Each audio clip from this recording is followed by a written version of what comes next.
In a bold and fairly controversial move, Ubisoft ended their big-budget Far Cry 5 with a bang, literally letting the universe that they'd built up over a decade go up in a puff of nuclear flame. This has since caused a ton of timeline confusion, with the secret ending of Far Cry 6 confirming that there was never a nuclear war and everything in the United States has kind of gone back to normal. Before the release of the next mainline entry in the series, however, we got the first direct sequel to a numbered release in the form of Far Cry New Dawn. New Dawn follows up 17 years after the nuclear ending to Far Cry 5 in an overgrown and beautifully reborn Hope County, Montana, setting the player free to rediscover forgotten remnants of the old world. Hello everybody, my name is Ranger, and I spend my time 100% completing every game that catches my eye, collecting every collectible, searching out every single hidden achievement I can get my hands on, and reviewing them for you so you can decide if it is worth your time to play them, complete them, or pass them by on your way to pick up that physical copy of Silksong that's finally in town that you've been dying to get your hands on for years. Today's completion and review is Far Cry's colorful foray into the post-apocalypse, New Dawn. I know that I'm going to have to drink a massive cup of coffee before opening this comment section. This video may have some hot takes in it, because contrary to almost every opinion I read online before starting this game, I kind of really like it, despite its flaws. Before we get into the meat of the review, as this is the first such review on the channel, yay by the way, stay tuned for way more, I've got multiple coming, I feel like it would be worth mentioning the way that the final score I will be giving the game is calculated. If you do not care about the specifics and want to get onto the fun part of actually playing the game and my final opinions, feel free to skip ahead. I will try to have chapters marked in the description. So, the review itself is going to be split into 4 different sections: story, setting, gameplay, and then additional content.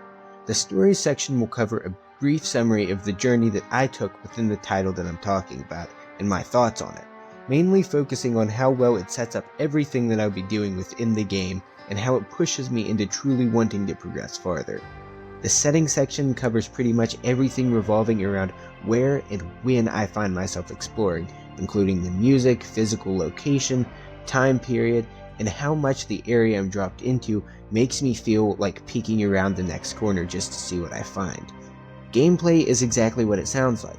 Do the mechanics of the game convey exactly what the story and setting are pushing me towards, and are they engaging enough for me to actually have fun while I'm playing the game? Finally, the additional content section covers everything not covered by the main story and base gameplay, such as side quests, collectibles, replayability, and extra systems that the game includes for the sake of fun or world building. For example, shipbuilding in Starfield, the London stories in Assassin's Creed Syndicate, and the monster board game in Nancy Drew the Captive Curse would all count as part of this category. Each of these sections will be given a rating out of 5 stars, which will then be combined into a score out of 20. After covering the game itself, there will be an extra 5th category that covers my completion of the game, which achievements gave me the most trouble, and how much I enjoyed my completion. This is an entirely subjective category, just to help other completionists decide if the game is worth their time, and it'll be factored into a, quote, completionist score that combines these thoughts with the scores of earlier to fit into a category of either complete it, play it, wait for a sale, or skip it completely. The game starts off with yet another bang. This time, the train carrying a massive group of relief volunteers, including a volunteer named Garrett Barnes, Thomas Rush, a man who has dedicated his life to helping survivors of the apocalypse rebuild their lives and society itself up and down the West Coast, and you, who, in this game, take the role of Rush's captain of security. Now, when I say a bang, I mean a bang literally, because it looks like the train bridge has been blown and half of your train went down with it. As soon as we leave our train car, it is absolute carnage everywhere. Everything's on fire, train cars are toppled, people are laying all around.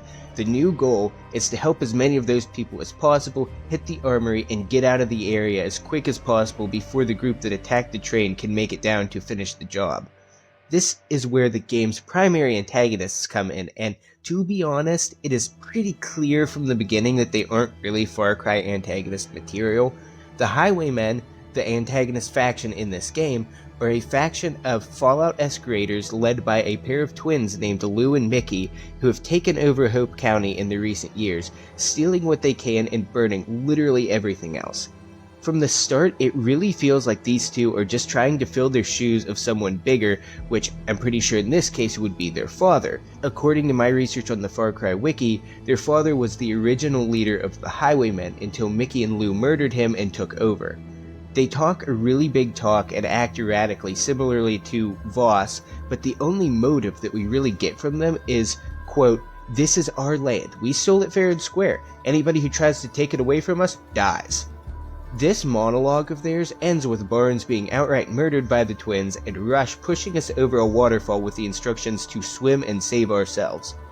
Cut to morning and you have been found by Carmina Rye, the daughter of Nick Rye, who was a major character in Far Cry 5 and one of my favorite companions when I played that game years ago.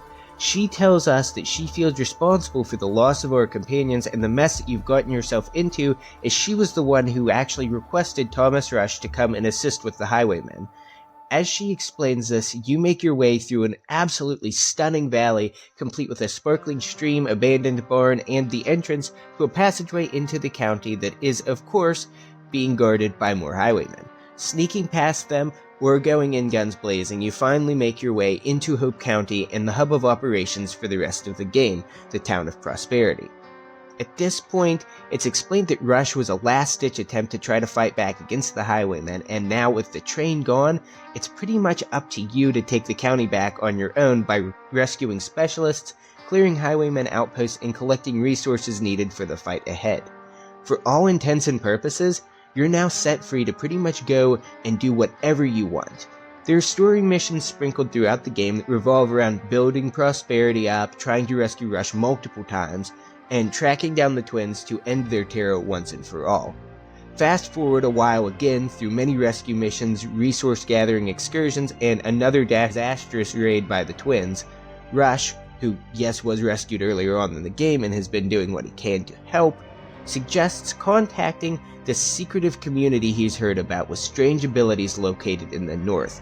Now, this community is none other than New Eden, led by none other than Joseph Seed, who you may remember was the primary antagonist of the previous game.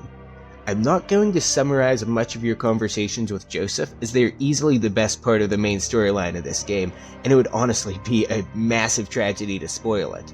In very, very broad strokes, I'm going to go through this as quickly as I can.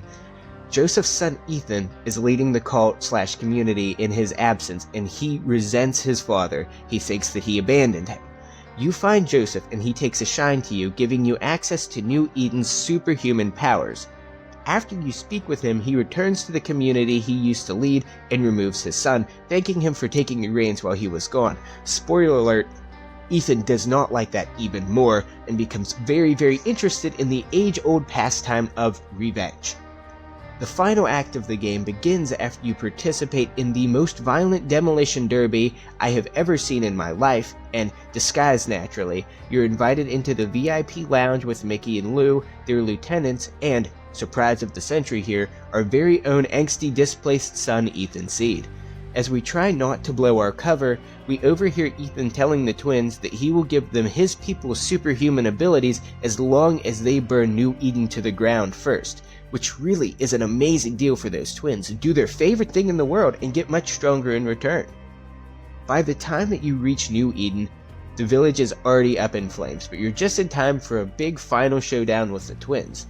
Once that whole thing is over and done with, Lou dies on the ground next to Mickey, who finally, after years, sees the consequences of her actions and all of the violence she's committed against the people of Hope County. At this point, you're given the option to spare Mickey, but in all honesty, the game really does not give you any reason to. There's the tiniest hint of backstory with her mother trying to talk her out of becoming a highwayman like her father, and that's really about it. The conversation came off very similarly to a middle school student that has just realized that they're going to get grounded for repeatedly kicking the neighbor's cat. Regardless of your decision, you have to hurry back up to Joseph's sanctuary to stop Ethan, who, with his plan failing, has decided to confront his father outright and steal New Eden's abilities for himself. Long story short, he steals an apple of Eden, becomes a weird rage monster, and you're forced to fight him. After some more excellent dialogue with Joseph, excellent, you share a drink with Carmina while looking forward into the promising future of prosperity. With that nice little epilogue, the main campaign of New Dawn has come to a close, and I don't really have much to say other than, The portions where we get to see Joseph Seed coming to terms with the new world that he belongs to and the consequences of his actions 17 years ago are amazing. If the main campaign had leaned more into showing us Joseph's legacy and who he had become instead of the twins, it would have easily bumped my rating for this section up a full star. As things stand, however, there are already only a few set pieces that stand out in my memory, and as you'll see, the game leans a lot more heavily into its side content and gameplay, while the story just serves its purpose as motivation and set dressing. I am going to give the main storyline of Far Cry New Dawn a disappointing 2 stars out of 5. Moving forward, we have probably my favorite aspect of this game. The setting of post-apocalyptic Hope County is gorgeous, maybe the most stylistically appealing of any Far Cry game to date. Hope County in Far Cry 5 was already a standout location when it released back in 2018. New Dawn truly elevates the visuals of the area with an insanely vibrant color palette that works well to underscore the fact that the land has been nearly overtaken by nature. Dilapidated buildings and scrounged together outposts dot the hills and valleys, making it very, very easy to get lost in exploration, which is always a good sign when it comes to stepping into a new open world. The aesthetic of the world we are set loose in after leaving Prosperity looks and feels almost like a crossover between Far Cry 5 and Fallout, one of my favorite game franchises of all time. Even more exciting than Hope County is the setting of the expeditions that I will cover more here in a minute. These take you across the ruined United States into smaller areas ranging everywhere from Alcatraz to an abandoned theme park. The passage of time can really hit you hard while exploring the open world, as pretty much every location you find can be traced back to somewhere you can go in Far Cry 5. Everything just looks more, old, broken, and scavenged. Vines of pink flowers are everywhere, covering the last bits of the old world you can find. Nearly every major highwayman outpost you can find is also just a scavenged location from the previous game that you can recognize if you look just hard enough. Despite the decaying human locations everywhere around you, this is a game world that also feels truly alive. Like most Far Cry games, there is a thriving ecosystem of both predators and prey that you can find everywhere in the world, interacting with each other and the people, you included, that they encounter just like you would expect in a real-life situation. An extra note that I want to add here before I move into a few negative comments about the setting, the in-universe music is outstanding. The original soundtrack composed by Tyler Bates is quite good and fitting for the time period, but the way that both Prosperity settlers and the Highwaymen have their own genres of music playing over the speakers wherever you find them is amazing. The longer you play the game, the more at home you feel when you hear classic rock, and the more the hair on the back of your neck really stands up when you hear modern rap. This somewhat dips into additional gameplay, but I also want to point out that you can find collectible MP3 players hidden around the map that will unlock even more songs for the settlers to play in Prosperity or the outposts you've captured. While I personally love the setting of the game, I also really have to mention some of the problems with it. The baseline truth of the matter is that when this game was planned, it was clearly a cash grab from Ubisoft. I believe that it grew into something much greater during its development, but it is still hard to ignore that Hope County in New Dawn is really just an effective reskin of the assets that they had already created for Far Cry 5. On top of that, the explorable map only covers less than a third of Far Cry 5's map, which somewhat gives off the impression that the development team was under a massive time crunch and couldn't fully realize their vision. Despite these shortcomings though, the explorable locations and beautiful landmarks of Hope County are so fun to explore, and there really wasn't a single moment that I felt tired of looking at this game during my completion. I give this setting easily a 4 out of 5 stars.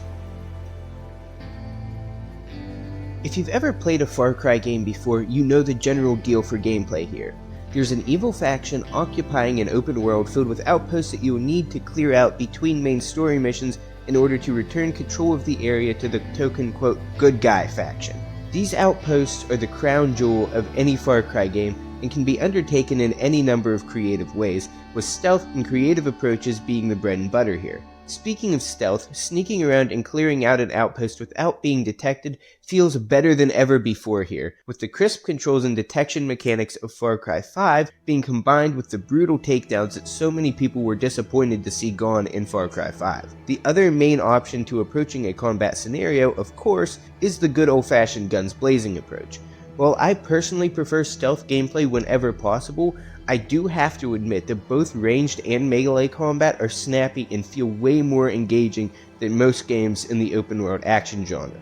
All of the fun mechanics that were present in Far Cry 5 and earlier, such as tossing melee weapons from a distance and using a grappling hook to climb away in the heat of battle, are still present here, as the primary framework of the game has not really been changed from its predecessors in the slightest. If you had fun playing Far Cry 5, you will have just as good of a time with New Dawn.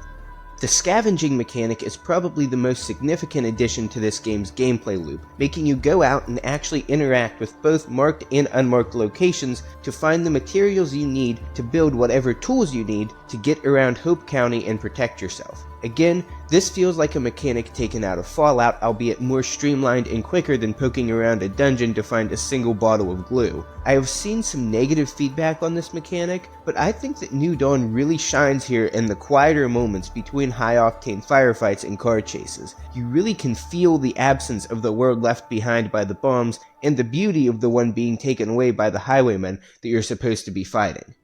The number one elephant in the room for this game is its inclusion of an RPG system for weapon tiers and stealth takedowns. I completely agree that this drags down the game a bit. I hadn't realized how bad it was until I fooled around with some lower tier weapons while gathering footage for this video, and it really isn't an exaggeration to say that the instant an enemy is a higher tier than your weapon, it turns into a potato gun, no matter what. There's even a poster by the gate in Prosperity that uses stick figures to show the basic message: if your weapon is underleveled, you gon' die.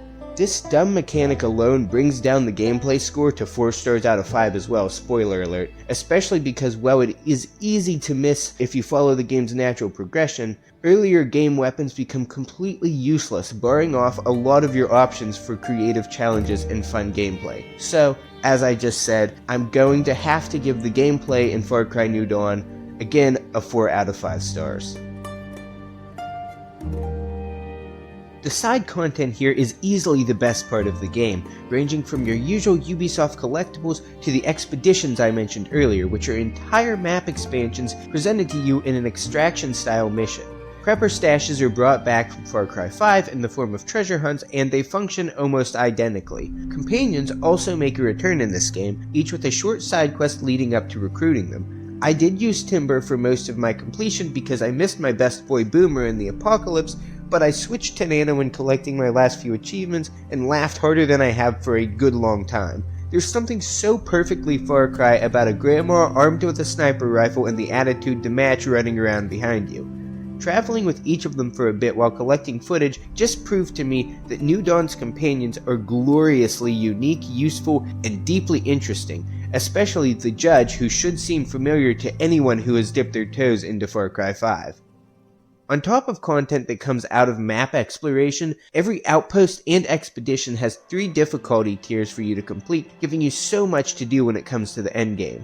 If you wanted to, you could hypothetically keep replaying your favorite outposts forever until you have hoarded every last resource the highwaymen were holding on to. There unfortunately isn't much here in terms of revisiting the main story, as there isn't any form of New Game Plus or even multiple save slots, although the game itself is so short that you could probably start and complete multiple fresh saves quicker than you could reach the halfway point of Assassin's Creed Odyssey. The side content is what made me truly care about what happened to Hope County. As such, easily it's getting a 5 out of 5 stars. Ladies and gentlemen, it is achievements time. Most of the achievements in this game are surprisingly engaging and fun to pull off for a Ubisoft game. Now don't get me wrong, Ubisoft games are some of my favorites to hunt achievements in. In fact, two of my largest completions to date have been Assassin's Creed Origins and Far Cry Primal. Part of that enjoyment, however, usually comes from being able to plop down after a long day and find some more trivial collectibles or wander off and clear another 30 more points of interest.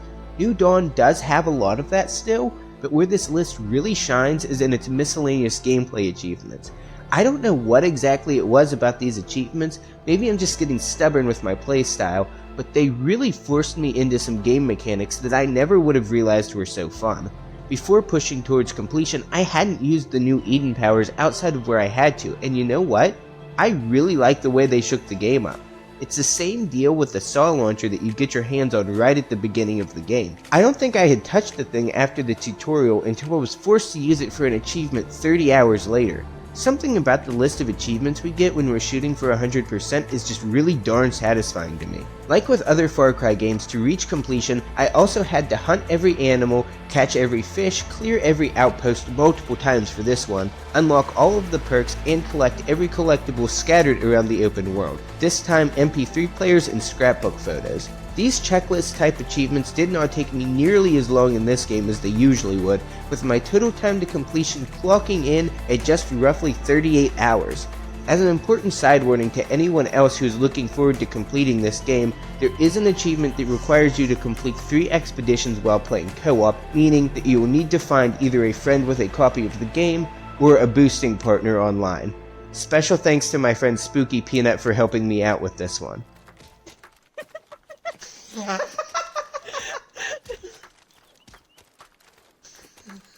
All in all, this was a very quick and satisfying completion, especially for a larger franchise.